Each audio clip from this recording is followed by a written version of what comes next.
It's Giovanni, the instrumental. Let's go give it a look.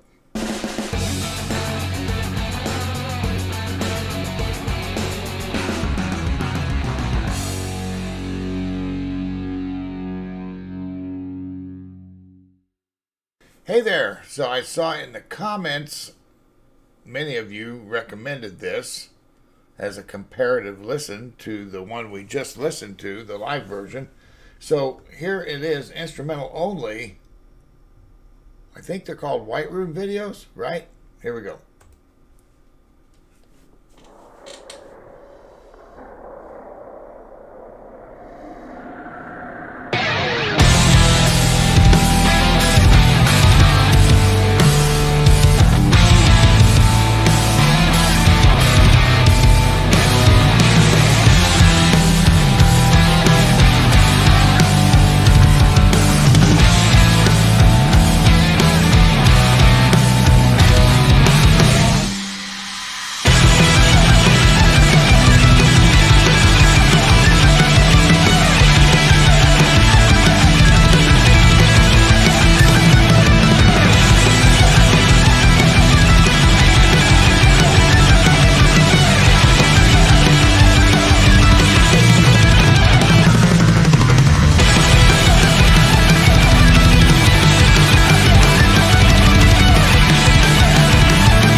Okay, so here we go.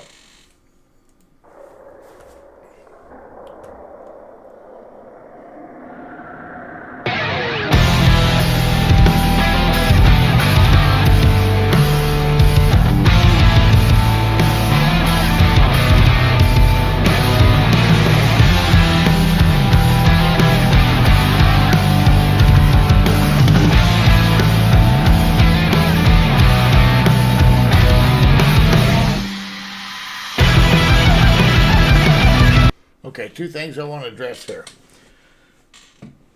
Some of you told me in the comments that you felt that this was a different look for this song. Or maybe you felt like it was slightly different from the live.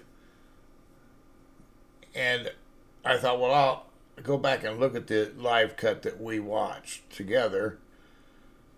And I agree with you, but only on part of the song. I think some of the difference that you're seeing is down to where they are, what they're doing. When you're in a live performance, you're at the mercy of the sound engineer, first of all, out there in the middle of the audience or wherever he's stationed these days, and he or she, and they will control your sound. Now, you have control of that when you're doing your sound checks before the concert. But once the concert arena fills up with people, it changes the way the sound interacts a little bit, because you've introduced a lot more dead space. You've introduced a lot more insulation to the room. So what I'm trying to say is there are compromises that you make in order to get the power of the song, the loudness out, and each instrument to be well balanced. And then we had Psyche's voice on top of that. So I think you're hearing a lot of ambient sound when you're listening to the live. And here you're hearing this compressed version where everything is controlled, tightly controlled sound-wise. So that's the first thing I wanted to address. The second thing that I wanted to address was that Konami said, I think I'll write a song, and for 4 minutes I want to do this on the guitar.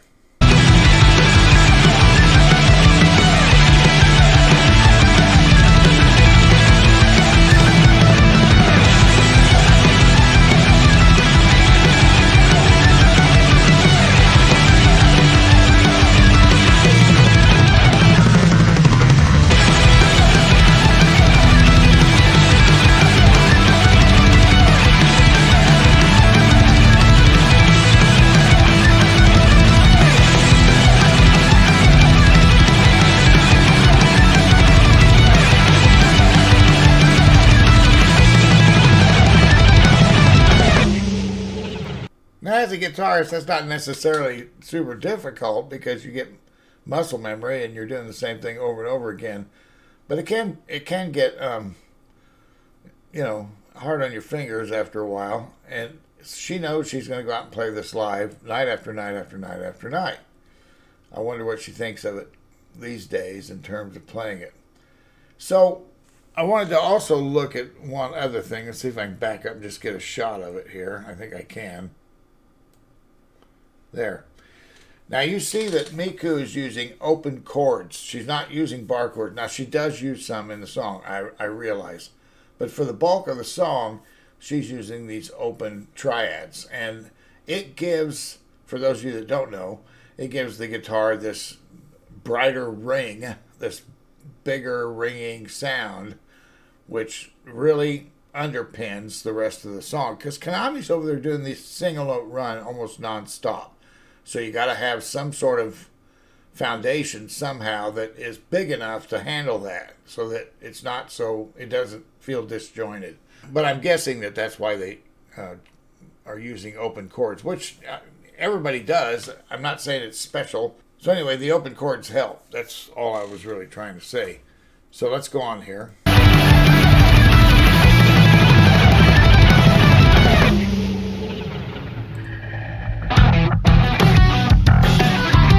Now you hear how that sounds? That's tight. It's almost smooth. It's so smooth, right? And compared to the live, because you don't have all the ambient noise going on. This is just pure notes, note for note notes.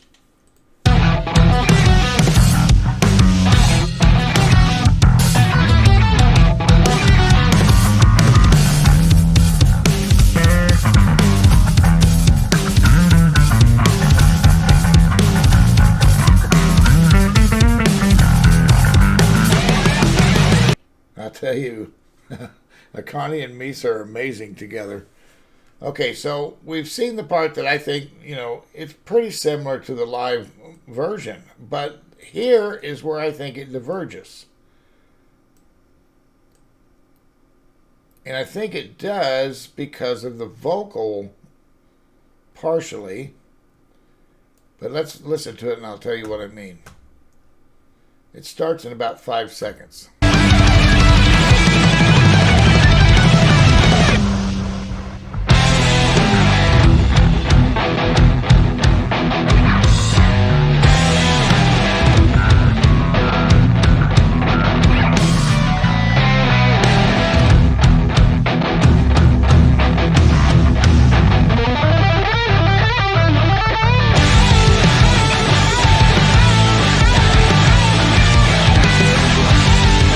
Now, do you hear the thunder of those guitars and that bass in here? That really didn't come across in the live performance. Now, maybe it did if you were standing in the audience, but it didn't. It never hit the microphones. I heard them playing these notes, these chords. Connie was playing the drums the same way. Everything was the same, but because of where they were, because it was live, it did not come across with the kind of power that it does right here in this. And I think that's the difference that I see.